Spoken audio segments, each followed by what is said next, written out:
আসসালামু আলাইকুম। আশা করি সবাই ভালো আছেন। আজকে আমরা দেখব কিভাবে খুব সহজে কোনো প্রকার ঝামেলা ছাড়াই একদমই সময় নষ্ট না করে কিভাবে খুব সহজে যে কোনো ছবির ড্রেস পরিবর্তন করতে পারি, তাও আবার একদমই প্রফেশনাল ভাবে। তো চলুন শুরু করা যাক। তার জন্য আমি চলে যাব একটি ওয়েবসাইটে। আজকে আমি এই ছবিটির ড্রেস পরিবর্তন করে আমি আপনাদের দেখিয়ে দিই।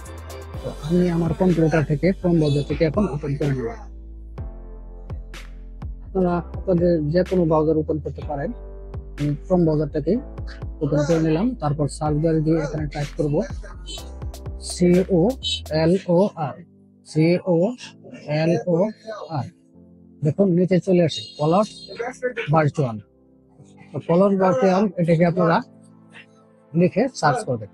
আমি সার্চ করার পর এখানে ওয়েবসাইটে চলে এসেছে।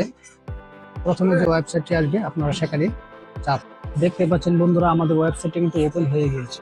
এখানে আমরা বেশ কিছু অপশন দেখতে পাচ্ছি। এখানে drop image share or click to upload, আমরা এটাকে এখান থেকে ক্লিক করে দেব।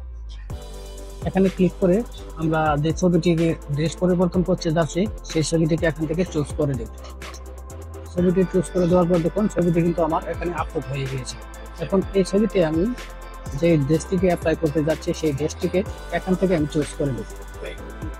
সাপোজ আমি এই ড্রেসটিকে এখান থেকে সিলেক্ট করে দিলাম। দেখুন আমাদের ড্রেসটি কিন্তু এখানে ওপেন হয়ে গিয়েছে। তারপর ডান পাশে যদি আপনারা লক্ষ্য করেন এখানে একটু উইন্ডো দেখতে পারবেন। এখানে বেশ কিছু অপশন রয়েছে।